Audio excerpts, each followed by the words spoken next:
में ड्यूटी के बदलाव किए हैं गवर्नमेंट ने डोमेस्टिक स्टील प्राइसेस को कूल डाउन करने के लिए, उसका कंपनीज के ऊपर क्या इम्पैक्ट आएगा? हमारे साथ जेएसपीएल के एमडी वीआर शर्मा जुड़ रहे हैं इम्पैक्ट बताने के लिए।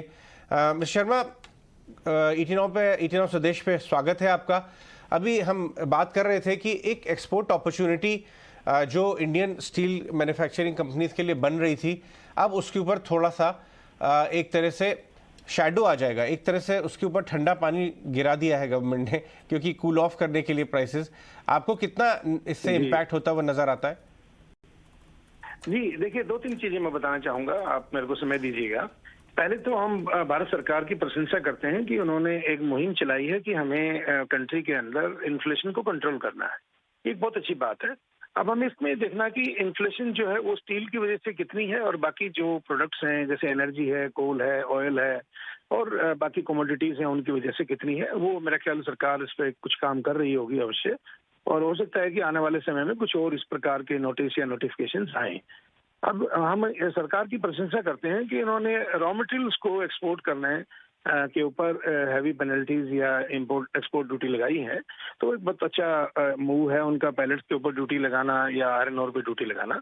हम भारत सरकार की ये भी प्रशंसा करते हैं कि इन्होंने कोकिंग कोल में ड्यूटी करीब 2.5% का रिलीफ दिया है, और कुछ फेरोलाइज हैं जिनके अंदर उन्होंने पूरा 0% ड्यूटी के ऊपर लेके आने का एक फ्लेक्सिबिलिटी दी है।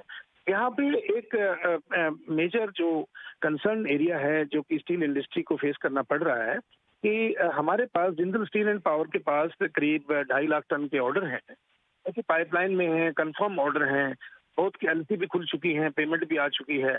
तो उनको यदि हमें इमीडिएटली हम बंद करेंगे तो ये सब एक इंटरनेशनल कोर्ट में आर्बिट्रेशन में चले जाएंगे, और कंपनी को और बाकी जो स्टील इंडस्ट्री है जो हमारे और पीयर ग्रुप है उनको बहुत ज्यादा लॉस भुगतना पड़ेगा, क्योंकि ये फोर्स मेजर के क्लॉज में नहीं आ सकता।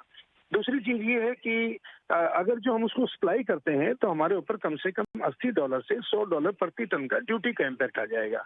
तो हमारी भारत सरकार से करबद्ध प्रार्थना है कि काइंडली हमको 3 महीने का तो समय दिया जाए ताकि हम अपने जो पुराने ऑर्डर्स हैं उनको सर्विस कर दें।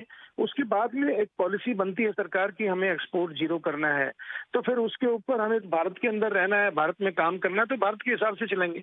लेकिन ये सरकार की पॉलिसी आज तक की जो रही थी वो ये थी कि 15% हमें एक्सपोर्ट करना ही करना है। जो स्टील पॉलिसी बनी थी उसके तहत 15% एक्सपोर्ट करना है। पिछले साल हमारा 118 मिलियन।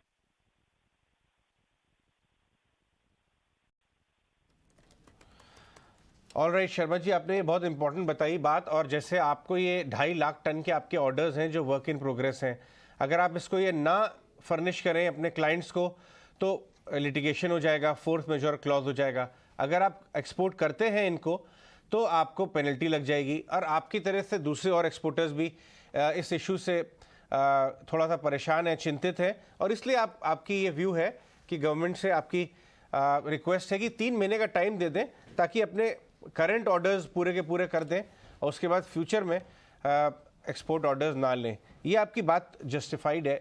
चलिए देखते हैं अगर गवर्नमेंट आपकी बात सुन रही है